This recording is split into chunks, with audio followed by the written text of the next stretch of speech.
Assalamualaikum warahmatullahi wabarakatuh. Perkenalkan nama saya Dwi Mulyani dengan NIM 2165017.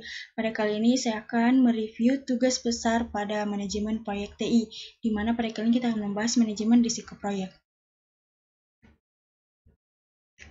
Masalah atau problem secara waktu timbul dari aktivitas keputusan yang dilakukan pada masa lalu sehingga saat ini sudah terjadi dan menjadi sudah diketahui dampaknya. Sebagai contoh, macet di Jakarta merupakan gambaran dari masalah karena sudah terjadi pada kondisi saat ini dan penengahan ke depannya dilakukan oleh manajemen krisis atau operasional khusus. Sementara risiko merupakan kejadian yang belum terjadi, baru merupakan perkiraan akan keterjadiannya pada saatnya nanti, apakah akan benar-benar terjadi atau tidak, tergantung dari penanganan dan tindakan yang akan dilakukan dengan melakukan mitigasi risiko dan dalam bentuk mengurangi dampak, menerima risiko, membiarkannya atau mentransfernya, maka akan diketahui posisi terakit kondisi risikonya. Nah, berdasarkan ISO 31000 pengertian risiko adalah efek dari ketidakpastian pada sasaran. Ada 3 komponen yang berkaitan dengan risiko, yaitu pertama efek, kedua ketidakpastian, dan ketiga yaitu sasaran. Contoh sasaran yang smart misalnya membangun jaringan 5G di kota-kota besar di Indonesia sebanyak 1000 BTS pada kuartal 4 tahun 2020. Dengan sasaran tersebut kita dapat mengetahui sasaran yang dapat dicapai secara spesifik, terukur maupun waktu pencapaiannya.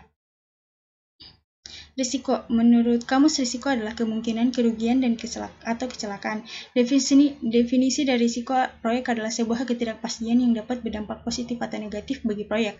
Tujuannya untuk meminimalkan potensi risiko negatif sambil memaksimalkan potensi risiko positif.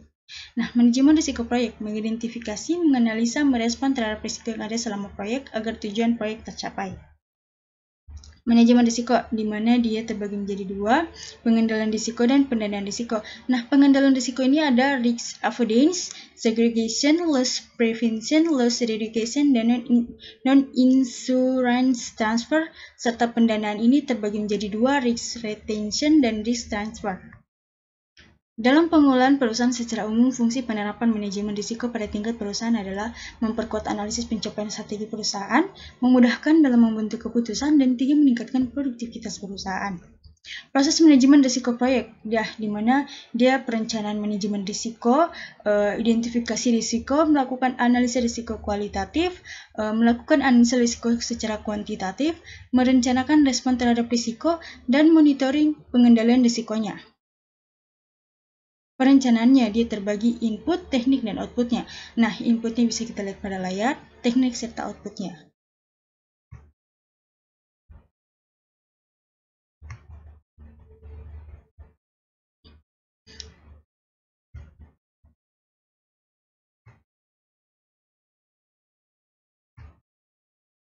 Pengendalian dan monitoring risiko. Inputnya manajemen plan, risk register, approved change request, work performance information, performance report.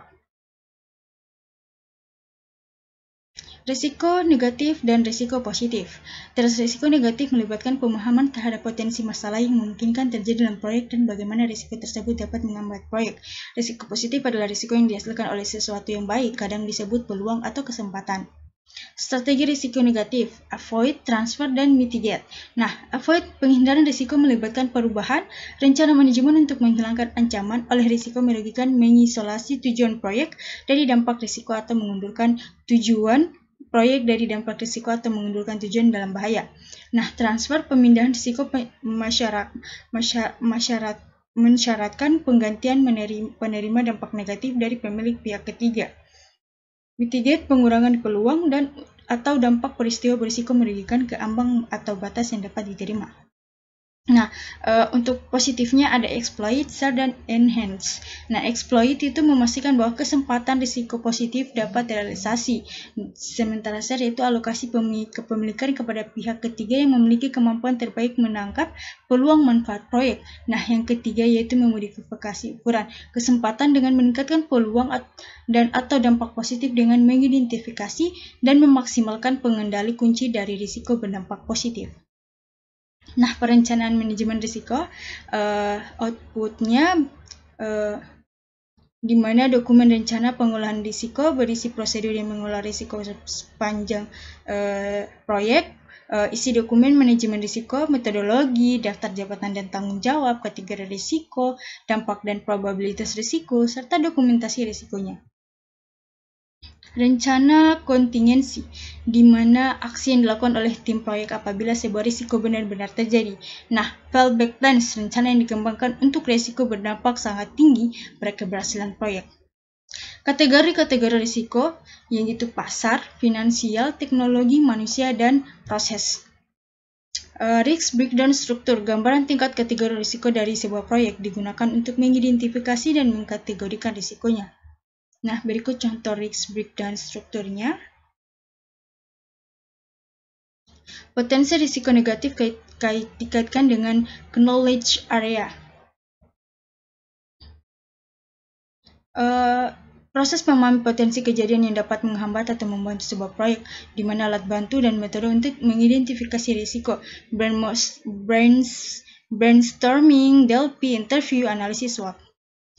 Brainstorming, di mana membentuk grup yang membahas berbagai macam ide atau solusi secara spontan untuk menyelesaikan permasalahan tertentu. Teknik DLP, dia mencapai kesepakatan dari sekumpulan ahli di bidang tertentu yang melakukan prediksi terhadap masa depan. Interview, sebuah cara untuk menemukan fakta dengan cara mengumpulkan informasi melalui tatap muka, telepon, email, atau instant messaging. Nah, SWOT. Analisis SWOT ini strength, weakness, opportunities, and threats, membantu mengidentifikasi risiko positif dan negatif yang dapat terjadi di sebuah proyek. Risk Register, dokumen yang berisi hasil dari proses manajemen risiko yang ditampilkan dalam bentuk tabel. Risk Event adalah kejadian yang tidak pasti yang dapat menghambat atau memajukan proyeknya. Nah, contohnya tertera pada gambar. Selanjutnya, matriks probabilitas. Dampak berisi gambaran probabilitas kejadian sebuah risiko dipasangkan dengan dampak dari risiko tersebut. Contohnya terdapat pada layar. Analisis kuantitatif risiko. Metode yang digunakan adalah decision tree, simulasi, analisis, sensitivitas. Decision tree dan expected monetary value atau EMV, di mana analisis membantu dalam memilih sebuah instansi yang hasilnya belum pasti, sebuah situasi yang hasilnya belum pasti. Nah, tahapan menghitung EMV yaitu masukkan nilai probabilitas terjadinya sebuah risiko, masukkan nilai finansial dari dampak risiko tersebut, dan ketiga yaitu kalikan nomor 1 dengan nomor 2. Untuk risiko positif opportunity nilai EMV adalah positif, untuk risiko negatif nilai EMV adalah negatif. Contoh kasusnya bisa kita lihat pada layar.